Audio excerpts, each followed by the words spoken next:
Hello, everyone. Welcome to DILAN Delivers, a free webinar series sponsored by DILAN Consulting Group in San Francisco, California. Today's topic is unlocking the power of organizational network analysis during times of uncertainty, featuring our presenter, Mr. Francisco Marin, and moderator, Dr. Eugene DILAN. My name is Paul Bayonne, and I am a senior consultant at DILAN.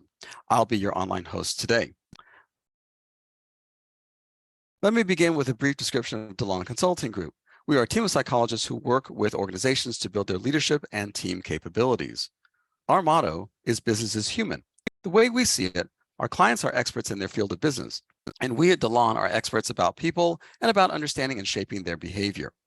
When we merge these two expertise domains together, that collaboration helps leaders, teams, and individuals unleash the human potential that enables their organizations to thrive. The goal of our free DILAN Delivers webinars is to present content that you might find both interesting and helpful in your and your organization's work efforts. We are video recording this webinar for posting on DILAN's YouTube channel. You will soon receive an email from us with a link to this recording, as well as a link to a feedback survey about the webinar. On your Zoom screen, you should see both the chat button and a Q&A button. I'll be monitoring the questions that you submit via either of these two functions and then posting your questions to our presenters either throughout the webinar or near its end, depending on how the webinar conversation is going. And with that, let me now introduce today's participants, Mr. Francisco Marin and Dr. Eugene DILAN. Mr. Marin is a co-founder and CEO of Cognitive Talent Solutions, a people analytics company based in Palo Alto, California. It specializes in AI-powered ONA. Mr. Marin's work background includes a business analytics leader for IBM sales transaction support operations in Europe, the Middle East, and Africa. In addition, Mr. Marin co-developed a patent-pending ONA system for mergers, acquisitions, and reorganizations, and was awarded as Emerging Innovator of the Year at the 2020 Northwest Arkansas Tech Summit. After more than 25 years as clinical psychologist and international consultant, Eugene DILAN founded DILAN Consulting Group. I believe it's now a dozen years ago. I think it's their dozen-year anniversary, 12-year anniversary coming up this month, where he was able to help channel his passion for people and business. His work is grounded in the simple yet profound belief that business is human, as I mentioned earlier. He's also a member of the Forbes Coaches Council online for Forbes.com and is going to be moderating today's meeting with Mr. Marin. So Eugene, kind of take it from there. All right. Well, hello, everyone. Thank you for joining us again. And hello, Francisco. I am so happy to have you here. And speaking of organizational network analysis, is something that I think is going to be very eye-opening for people. And in some ways, it kind of tells the story of how you and I came to be as well. It's because of a network connection. I have a friend, and we were meeting at a social event in New Orleans a few months back, and he said, you really have to meet this guy. And so Willem made it happen. And of course, it speaks to the power of networks, which is really what we're here to talk about today. Because when you understand and harness the power of networks, you can make informed decisions. I think that you can transform things with a lot less resistance, but I'm kind of getting ahead of myself here. Francisco, why don't you tell us a little bit about yourself that Paul didn't tell us? And I'm also particularly interested in what brought you to this kind of work, because I think understanding the person behind the work sometimes is interesting and as informative as the content itself. So I'm going to shut up now. Sure. So hi, Eugene. Hi, everyone. And really excited to be here today and to have the opportunity to share our work in the organizational network analysis space. So I come originally from Spain, from a city in the south called Cordoba. As Paul mentioned, we're headquartered in Palo Alto. And I've been working with CTS roughly for 4 years now. But before that, I used to work at IBM as a business analytics leader for the shared services centers in Europe, Middle East, and Africa. And actually a big part of our team comes from IBM, about 70% of the team. And, you know, during the time that we spent working in the corporate world, it was a very enriching experience because we were exposed to the challenges that big companies face when they implement large-scale change initiatives. This is reflected in things like employee turnover, also basically resistance to change and employee engagement. But we found that one of the biggest challenges that companies were facing was about identifying the right people to lead that change, the so-called change agents, right? And that's kind of like how we got into the topic of organizational network analysis that I will be sharing today. And we believe that it's really a very exciting technology that has profound ramifications for the future of work and that is becoming more and more relevant in the current environment. Great, thank you. So Francisco, I'd like to start with, if you can give me like the layman's understanding of what organizational network analysis is. Like, you know, speak to me like I'm 3 years old, because even though I've done a little bit of reading, I think at first glance it does seem complex, although I really do believe there is a simplicity behind it. So please. Yeah, well, I'll do my best, but please feel free to compliment or rephrase what I say in case that I go too technical, right? But yeah, so organizational network analysis is a technology that allows us to analyze and visualize the informal interactions that exist within the organization. Think of, you know, anybody who has experience working in a large organization. There are people that share information with you on a regular basis, people that you go to when you need technical support, meaning you know, specific area where that requires specialized knowledge. There are people that you reach out to for personal support when you need, for example, support with a difficult work-related situations, such as if you are feeling isolated while working remotely, or if you have a conflict with a colleague, or sometimes there are people that just inspire you within the organization, right? And all these informal interactions sometimes are invisible to decision makers, but they play a critical role in the way the company conducts their operations. So what we do with organizational network analysis is to map these interactions in a network, and we do this leveraging active and passive data sources, for example, online surveys and collaboration tools such as Office 365 or Slack. And this is a beautiful technology because what it does is it provides a totally complementary view to the traditional hierarchical organization. So you don't view the organization as a pyramid, but rather as a network where anybody can be influential independently of the role that they have, or if they have a managerial position or not, or independently of the tenure or years of experience that they have within the organization. And basically, what we do with these networks is to generate the so-called social capital metrics that complement existing decision-making processes. So think, for example, of the way that companies identify the people that they want to position as leaders, or the people that identify as high potentials to join leadership development programs and succession planning initiatives. Our research shows that 2/3 of high-performing employees are not recognized as informal leaders by their peers. So think of anybody that has been working in a large organization at some point for sure has had experience working with a boss that did not respect. And this is because there are people that have formal leadership roles, but they don't have the ability to exercise influence over employees. And this is a problem, right? Sometimes there are also people that are very influential. Everybody knows they are doing a lot of work and they are very respected, but for some reason, they are not promoted to roles, or sometimes they can even be perceived as a threat by managers. So what we do work around leadership development, enhancing the identification of high potential employees. Very importantly, we do work around change management, making sure that those informal leaders are positioned as early adopters of strategic changes. We do work related to diversity and inclusion, for example, monitoring the collaboration dynamics of communities based on gender, age, or ethnicity. Our research shows that if you belong to an underrepresented community, you are twice as likely to be disconnected from the organization. This is what we call a peripheral employee. And if you are disconnected from the organization, you have 21% higher attrition risk. And it also has a profound impact on your engagement, productivity, and overall employee experience.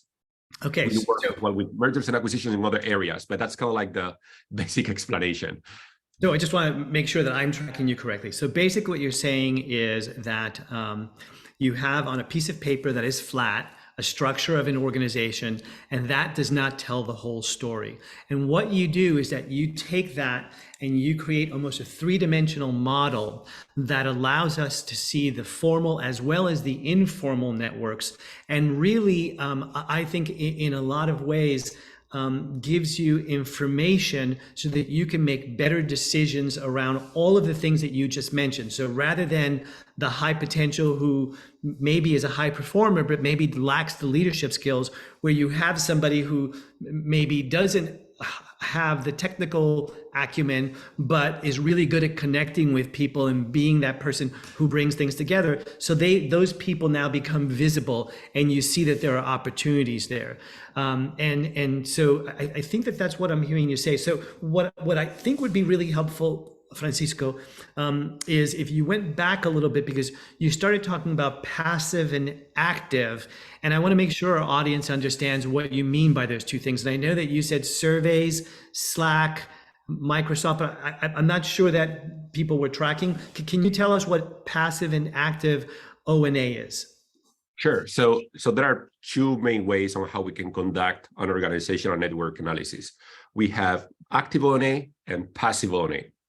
By active O&A, we mean launching an online survey and asking employees who they interact with based on a number of informal interactions. For example, sharing information, technical support, personal support, inspiration, etc. So for each interaction, you select a number of names, and that's how we draw the network, and we can identify who are the informal leaders, who are disconnected, what are organizational silos, bottlenecks, etc. The other approach is passive O&A. With passive O&A, we look at the digital footprint in tools like Office 365, Slack, Jira, etc. And the goal here is to monitor collaboration dynamics, but we do it, in the case of passive O&A, we do it at aggregate level, meaning we don't share individual information, and we do not analyze the content of the communications. We only analyze the metadata. This is very important because as you can imagine, with this type of solution, data privacy is a top concern for clients and for employees in general. So when we do active O&A, we launch the survey, we do go at individual level, but users provide the consent to participate in the survey. They can revoke it at any time. They are in contact with the data protection officer. And when we do it with passive data sources, only at aggregate level and only analyzing metadata, not the content of the communications themselves. So, Francisco, I just want to make sure that, is this standard practice in the industry that people keep it at the aggregate level, or are you speaking about your organization and your approach? Just so that people don't walk away with one impression and have a false understanding. That's a great question. I would say that, unfortunately nowadays, it is not a common practice to keep passive O&A at aggregate level. And there are some vendors that perform sentiment analysis. There are some vendors that go at the individual level. But in our view, this presents many challenges because it doesn't respect the employee's right to privacy.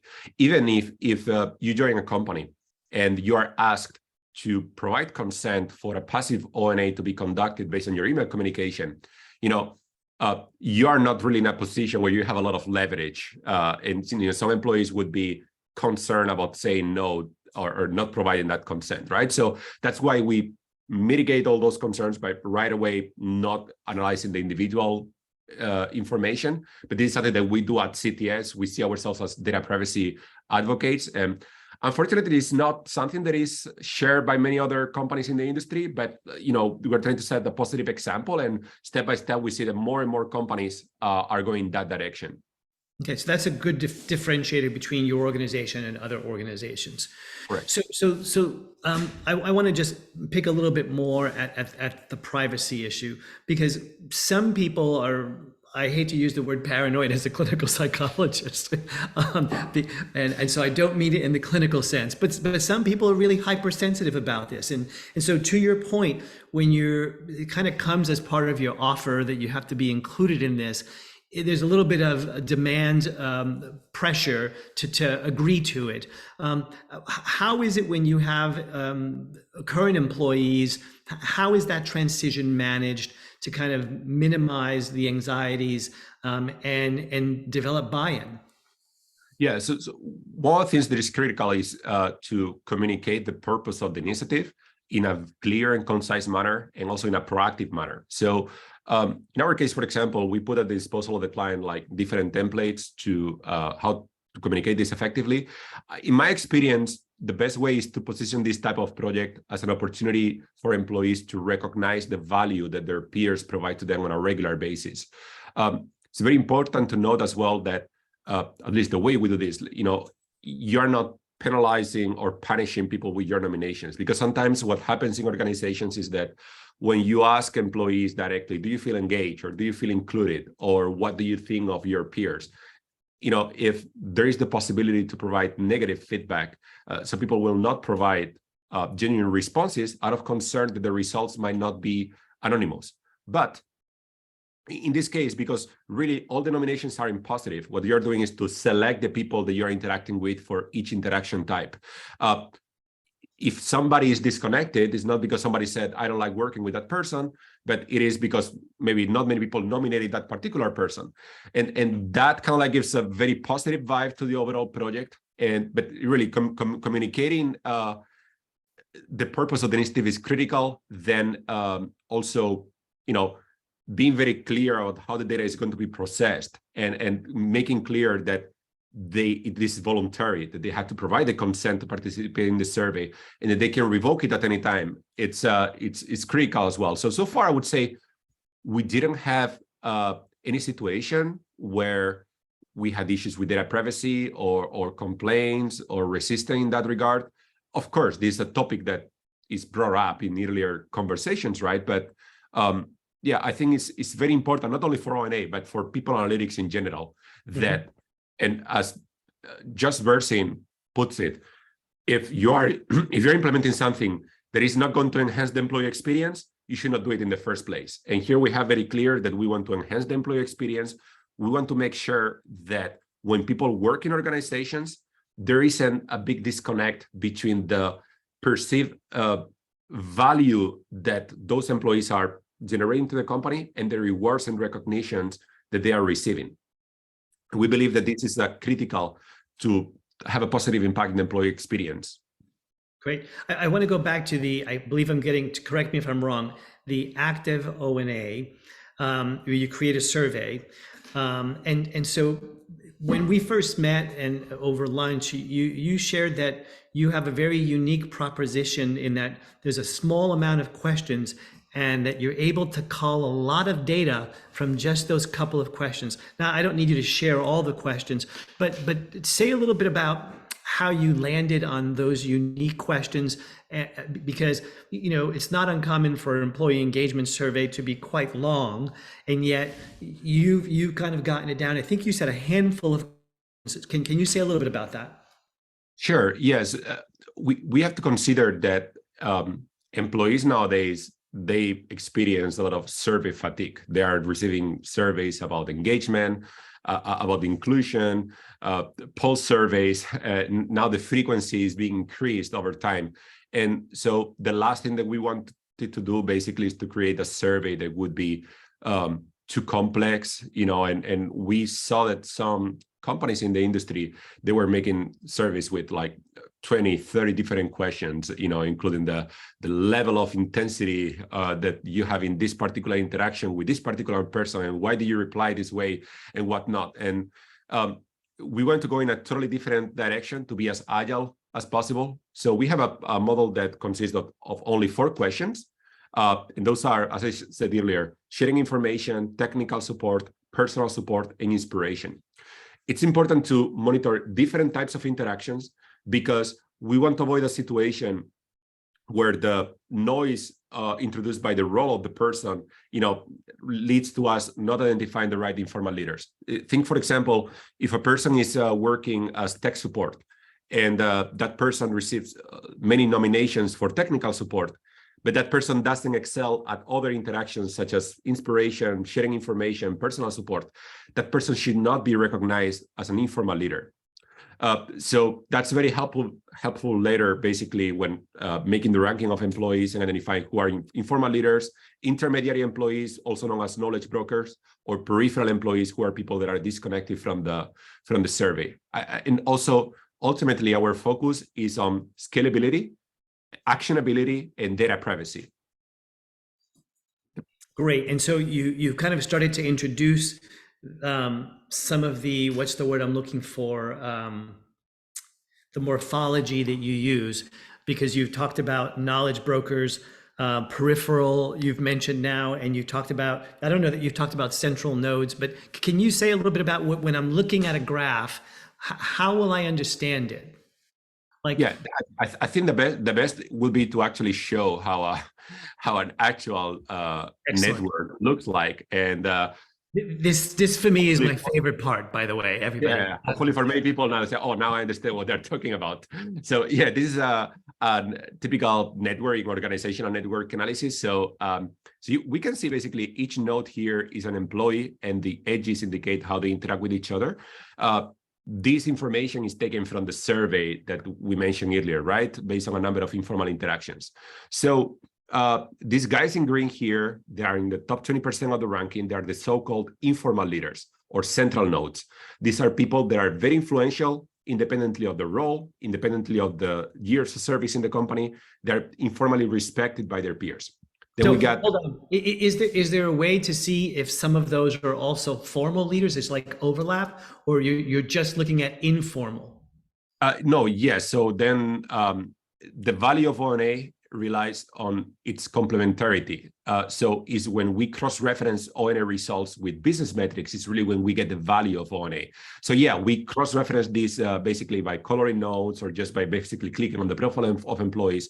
We see how many years they're in the organization, if they're a manager or not, and we take this into consideration when providing prescriptive analytics on who should be considered for leadership development programs, succession planning initiatives, how we can break down silos, and other recommendations that we provide. But you see here, when I drag an informal leader, I can see in a very interactive manner how that informal leader can influence the rest of the organization seamlessly.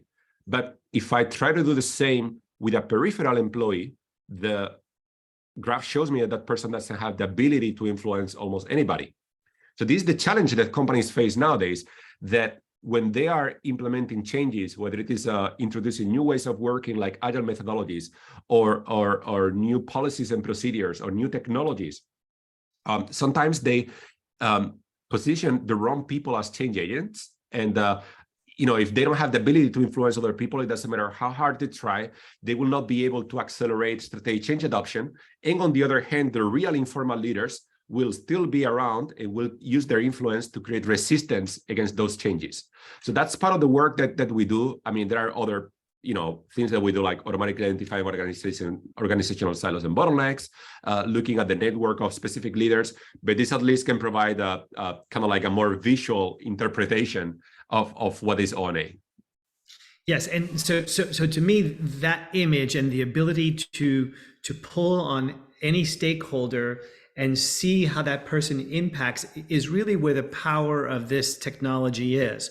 Because again, as you've said, if you're looking at restructuring the organization, if you're looking at who would be promoted into management, if you're looking at performance in a particular function of your organization is either good or bad, and you said the overlay, you can begin to see is the lack of performance related to a lack of connectivity to the supporting functions. Again, you can begin to, I think, get underneath to understand what is happening or not happening, what a particular leader is doing or not doing. That then enables you to figure out how you approach the situation in terms of optimizing to get the outcomes that you want to get.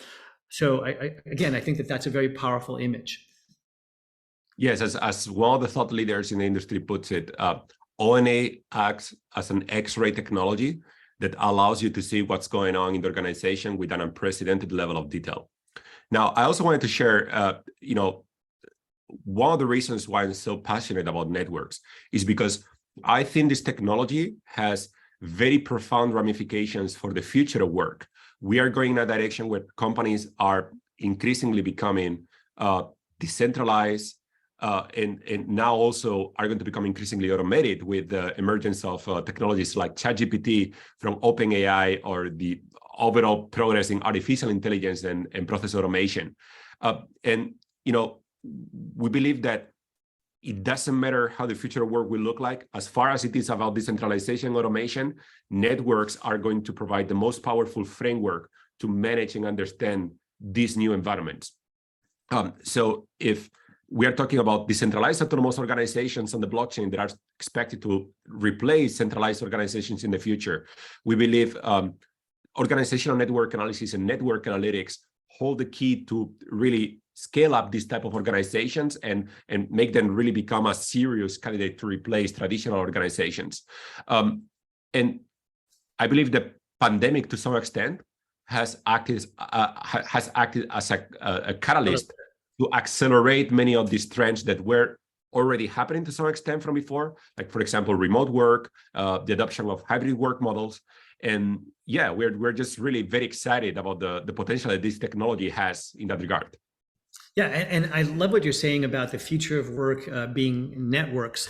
And again, I do think that if that is the case, and you're able to see who on your team is well connected, and so you have an initiative and you appoint this person to that initiative, all of a sudden you're bringing along a huge part of the organization, versus someone who comes in brand spanking new and is having to build relationships, understand the culture, understand the processes and systems. Again, you can see who already has the strongest foundation in order to be able to go forward and forge. One of the things that I think businesses will need to do is kind of work like the movie industry. In the movie industry, you have all these people who come in, they work on this project, and then they go back out, and then they reform as a network for the next project, and they reform as for whatever the next project might be, and somehow they do it seamlessly, and are able to create beautiful work. And so I think this could be an enabler in terms of giving us the knowledge, the foundational knowledge, to make decisions around how to create these networks. So I think at some point, it won't just be about understanding the network, but it'll be about how do you create these networks. Correct. And here our philosophy is also very different than other companies in the industry, because we really focus on helping organizations understand how these informal networks are created spontaneously and organically. We don't want to go in the direction of really deciding who has to collaborate with whom, or when a certain level of collaboration is too much. There are other companies out there, for example, that focus on topics like collaboration overload, like saying, okay, if a person has a certain level of collaboration, it can be detrimental to their productivity. Yeah. In our case, we take a very passive approach, and we just want to show you what's going on and basically like help you leverage those organic directions versus putting ourselves or putting decision makers in a position of deciding who should collaborate with whom. Here, there is the concept of collaborative freedom that is very important, and I think that's something that, to some extent, we've developed, collective awareness about the importance of social capital as a result of the pandemic. The importance of interacting informally with other people, the importance of grabbing a coffee with someone and chat over something. It's something that we took for granted until those freedoms disappeared all of a sudden, and now. Now that companies and society itself is returning to normalcy, there is an increased awareness of the importance of considering social capital when organizations run their daily operations. You touched a very important topic as well. There is the topic of onboarding. So part of the work that we do has to do with matching informal leaders with new hires as buddies. And we do this actually through automated peer introduction technology, which means that the AI algorithm will, when you join an organization as a new hire, will decide who's the person that is best positioned to be your mentor, and will make the introduction via email and schedule a meeting based on your availability. All this is automated. And this is very important because if you join an organization and the people you interact with are people that are disengaged, people that want to leave the company, people that don't share positive feedback with you, this has a critical impact on your employee experience. And this is even more important when onboarding takes place remotely, with hybrid or remote work, because you can have a situation where a new hire is completely disconnected and nobody notices that. It also impacts employee well-being with burnout risk, anxiety, and all the problems that have increased as of recently, right? But other than that, I would say the overall purpose of ONA is not to be used as a standalone tool, but to provide social capital metrics that will complement existing processes. We have to really touch this topic a lot because, you know, it's really important to use this to help the current system grow until it is ready, basically, to create a new system by itself maybe in the future. But I think in any case, like, you know, this is not expected to replace things like standard leadership assessments or 360s or 180s or pulse surveys or engagement surveys, just an additional data point. Right. So you said a lot there. So a couple of different things. One of them, I want to say that what I'm hearing you say is that the way that you and your company use ONA is very much the way that we use an assessment. An assessment should never be looked at alone. It is looked at within the context of the history, within the context of the person's performance, all this other information that then begins to give you a story so you can get a full understanding of the individual. So that's one thing that you said that I think is important. The other thing is, it sounds like the posture that you and your organization take is to not be prescriptive. You're not going to come in and say, because of this pattern, I'm suggesting A, B, C, and D. So I'm hearing you say that some companies do that, but I'm hearing you say that ultimately it's up to the organization to take this information, contextualize it with the rest of the information, and then make decisions around how they want to move forward. No, let me clarify that point. We do provide prescriptive analytics. We do provide recommendations on specific interventions. We think that it's very important for us as a vendor to really guide decision makers on how to utilize this technology and get the most out of it. But when you provide recommendations on specific interventions, there are recommendations that have to do with basically leveraging existing organization or organic trends and, you know, bringing them to the next level. For example, let's say this person is an informal leader, is in the organization for less than 5 years, doesn't have a managerial role. So I'm going to recommend that that person be considered for a leadership development program or a succession planning initiative, right? But there is another type of recommendations that is what we don't do. That is to say, for example, okay, this person has many connections, so I deem that this person is suffering collaborative overload, and therefore you should limit the interaction that that person has with their peers.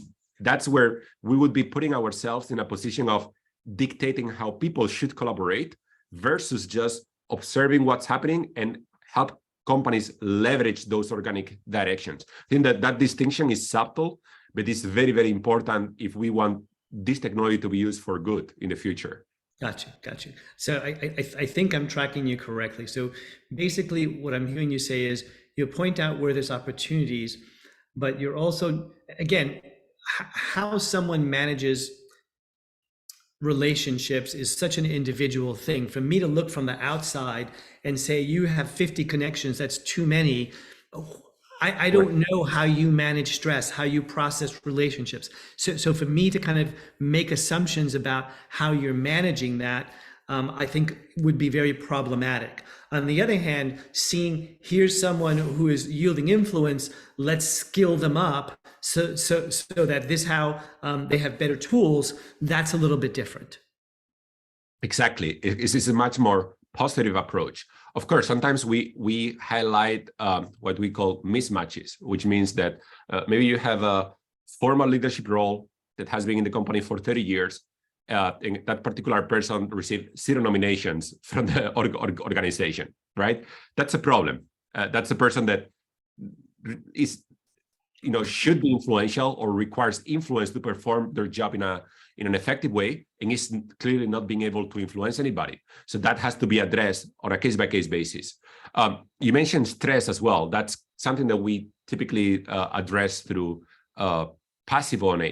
So what we do is we look at the digital footprint in Office 365 and other tools, and we focus on understanding the percentage of collaboration that take place outside of working hours. This is very important, and I invite everyone to think about that.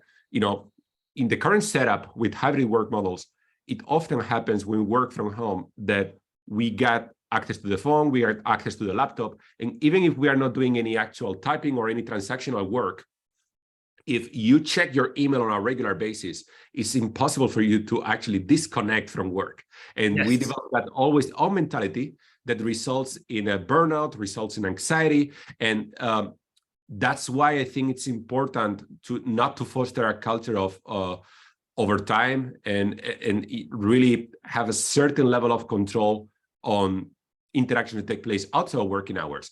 That being said, ultimately it's a personal decision as well, because for some people, for example, they really feel much safer or much more in their comfort zone if they check what emails they have pending on Sunday afternoon before starting the week, right? But at least it can, provide insights on potential burnout scenarios so the companies can check if there is a problem or not. Right, you get the insights.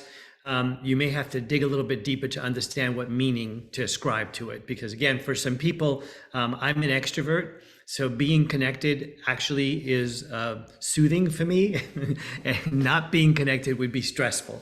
And so depending on the individual, the interpretation or the meaning of that pattern that surfaces might mean something different. And so it's important to at least have a curiosity about it. And that can lead to some inquiry in other kinds of ways.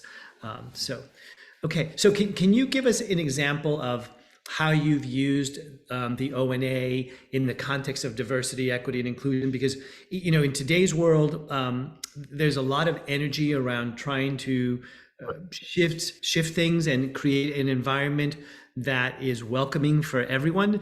And I know that we have a long way to go in our society.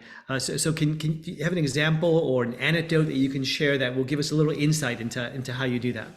Yes. This is becoming an increasingly important use case for most companies. And one of the challenges that companies have is that they focus a lot on diversity, on making sure that certain quotas are met in terms of representation of underrepresented communities, which is very important. But then they lack the tools and resources to measure inclusion in an effective way. And this is because if they survey employees and they ask them directly if they feel included, or they share some Likert scales with different questions on belonging and diversity climate, etc., some employees will not reply in a genuine manner, again, out of fear that results are not going to be anonymous. So here we look at it from a different perspective. Here we look at how communities based on age, gender, or ethnicity interact with each other on a regular basis. So if you have an organization where 50% of the employees are male or identify as male, 50% of the employees are female, and they really don't interact with each other at all, you can have diversity, but you don't have inclusion. And this also what we try to explain to the companies we work with, that diversity does not equal inclusion.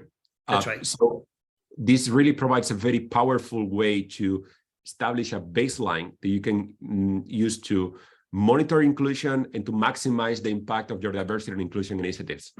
Yeah, that's great. And the reality is that if you don't have inclusion, your diversity won't last because people leave. If they don't feel included, if they don't feel respected, if they don't feel that there's opportunity for them, if they don't feel like they can see themselves and that there's other leaders, more often than not, they end up leaving the organization. And so in some ways, we need to figure out how to put inclusion first as the foundation for then bringing in the diversity.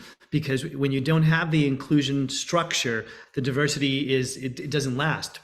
People end up saying, this is not a good place for me, and they leave.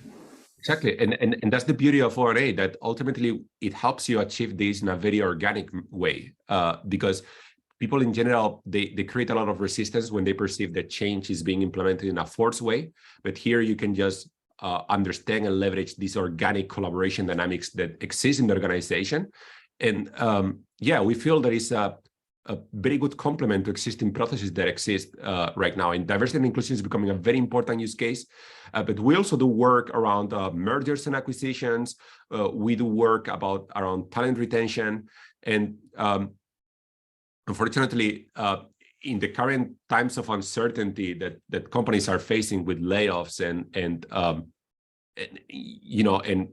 just the overall challenge of managing the recession, or at least the narrative of a recession, I think companies are step by step starting to realize that this is going to become something that they should be doing by default. The same way that, for example, a few years ago, running analysis of culture or running a pulse survey or engagement survey was considered something very innovative.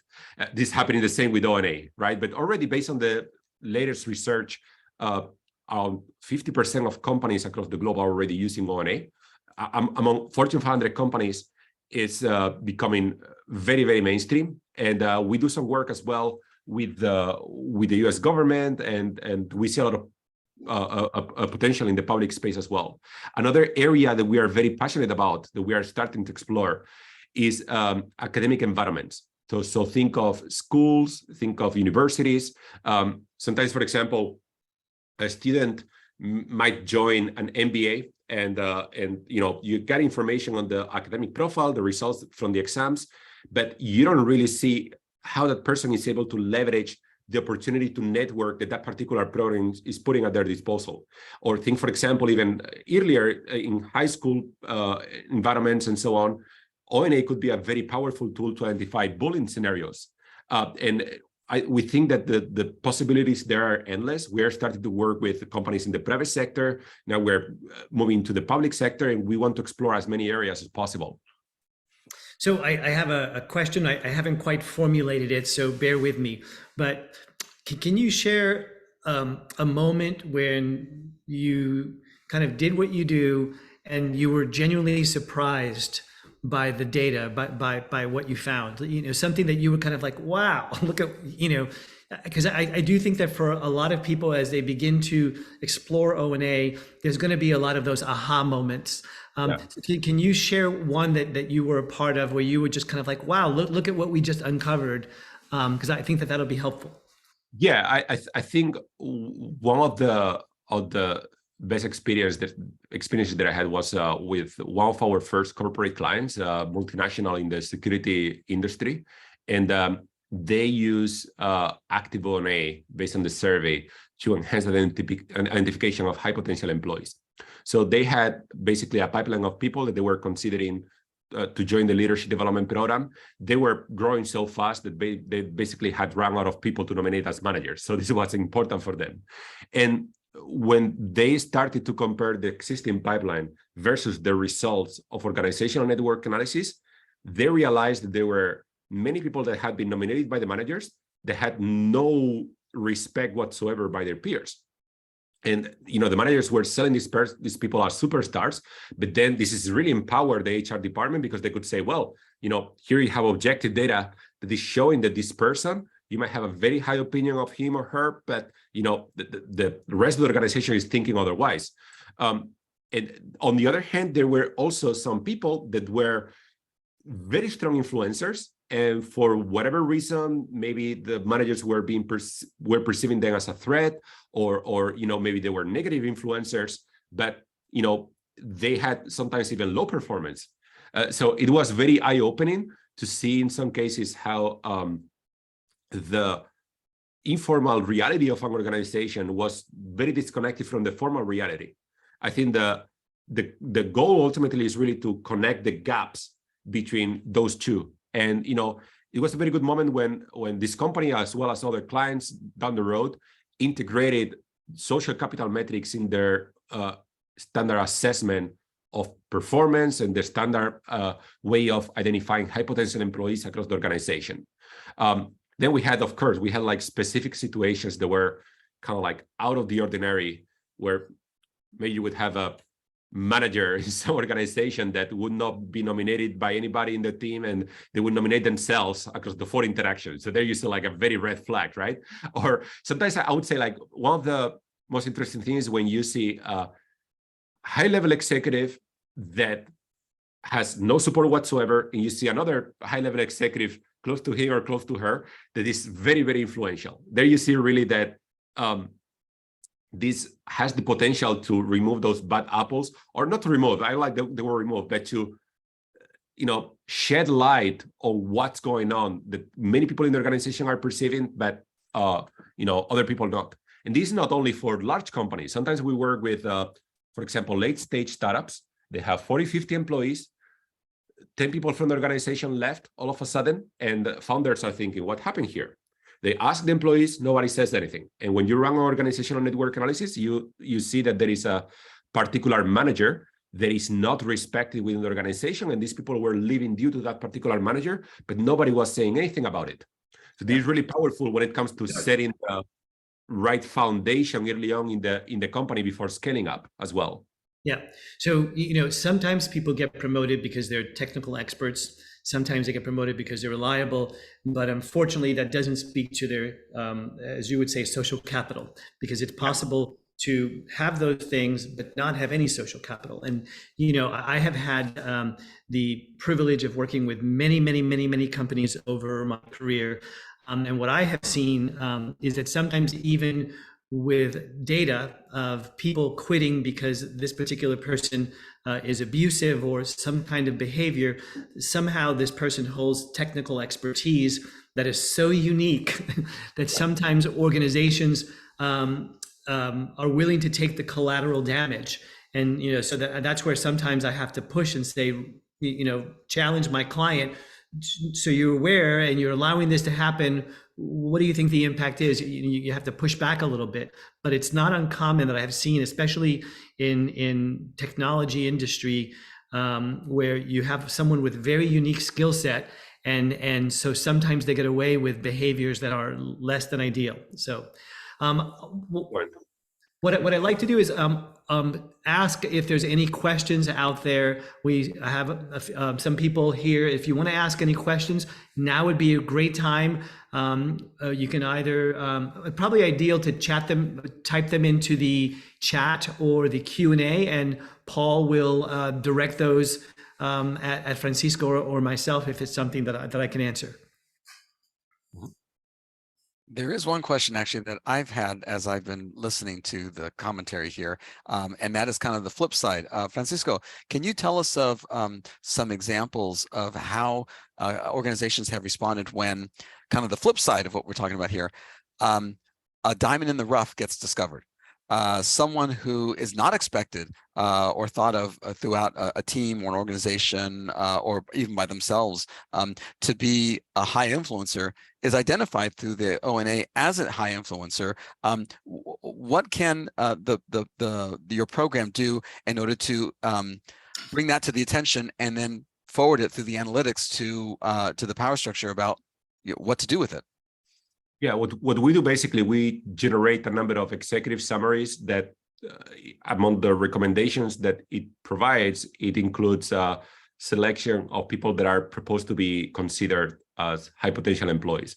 So typically we look at metrics like the informal influence, the tenure of the employee, the role that it has, if it's a managerial role or not, and the level of performance. So ideally, if you're a person that is an informal leader, is in the company, let's say, for example, for less than 5 years, doesn't have a managerial role and is a high performer, you should be considered as a high potential employee.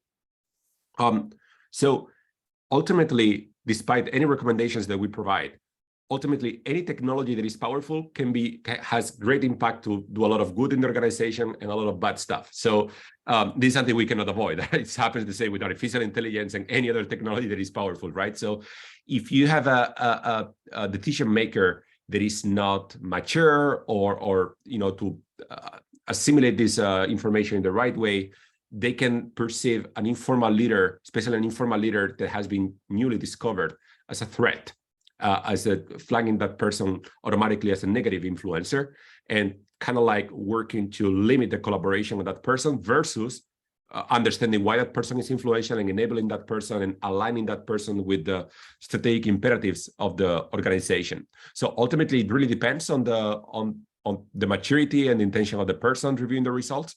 But we do provide recommendations for these people to be considered as high potential employees. So I want to build on that question a little bit, because you have mentioned negative influencers versus positive influencers, and how are you able to assess? And you know, sometimes I think someone can become negative because they're not being utilized. You know, so I don't want to in any way imply that it's an endogenous, that it's constitutional. Sometimes, you know, someone has bad experiences and they had the potential to be a positive influencer, but you know, so how do you distinguish that through the data that you collect, either active or passive? So here is again, as we were talking about technology, right? Anybody that has high influence has the potential to be a positive influencer or a negative influencer. Now, here we can identify some indicators that, you know, can push us in the direction of saying, okay, well, maybe this person can potentially become a negative influencer. For example, if a person is a highly influential person, but is a low performer, it's more likely that that person is not very happy with his or her situation in the company. If you have, for example, if you see a bottleneck, meaning that a person is preventing a team from interacting with the rest of the organization, if that person occupies a formal leadership role, it's more likely that he's acting as a bottleneck versus being a bridge that, you know, is proactively creating a connection with the rest of the organization. So here we have to be careful, though, because what we can do is to explain that there are indicators that might point in a certain direction, but it's only by, you know, having a one-to-one with that person or asking the team around that you can really see if that situation is happening or not. The same thing with silos, for example. So sometimes, you know, it might happen that a team is working with confidential or sensitive information, and that team is supposed to be working separately from the rest of the organization. Sometimes it happens because, you know, for whatever reason, that team is being isolated, but, you know, it's in your interest to break that silo and to reconnect those people with the organization. So yeah, we try to be careful and conservative when giving our recommendations, but at the same time, you have to provide recommendations for this to be actionable, because the last thing that we want is that we provide all this information and this ends up being a report in an executive drawer that nobody looks at. I think you're muted. Yes, I am muted. My apologies. It looks like we don't have any other questions. So if there was like one or two things that you want our guests to kind of walk away with about organizational network analysis, what are the one or two things that, you know, you really want to drive home? Yeah, so I would say it's important to understand that ONA is a technology that its value relies in its complementarity. It's supposed to be used in combination with standard processes and to provide additional metrics to foster informed decision-making versus being used by itself. Second thing I would say is ONA has the potential to help us reimagine virtually every strategic process across the organization, from change management to leadership development, going through diversity and inclusion, mergers and acquisition, onboarding. It's very important that we get used to consider the social dimension of work as much as we consider the human dimension. So the problem so far is that our thinking has been very reductionist. From a systems perspective, what we are doing with ONA is to move from a reductionist approach to a more holistic approach, where the value of people are not determined only by human capital metrics such as the role, the level of experience, and the background, but it's also determined by the value that you create on a proactive basis to your peers through informal interactions that so far have remained invisible. So those are the two messages that I want to keep, that ONA has to be used in a responsible way, but ONA has a huge potential to shape the future of work and the reality of organizations nowadays. Great, Francisco, I want to thank you so much. This has been very informative. I learned a lot, and really that's the goal of this series, is to hopefully bring new ideas and tools to the people who follow us and work with us. So I thank you so much. I hope we can have you back sometime in the future. And with that, I'm going to turn it over to Paul, who's going to bring us to a close. Thank you. Great. Francisco, Eugene, thank you so much for today's wonderful presentation. That's going to conclude our program for today. Here's our contact information here at DILAN Consulting Group. You can reach us by phone, email, and on the web at dilanconsulting.com. Please look for an email within the next 24 hours or so. It will include both a survey about today's program, as well as a link to the recording of this program today that we will have on our DILANconsulting.com YouTube channel. So for that, we're going to go ahead and wrap it up for this month's program, and look forward to inviting you soon to our next program, DILAN Delivers, in the next month or so. Thank you very much. Good day, everyone.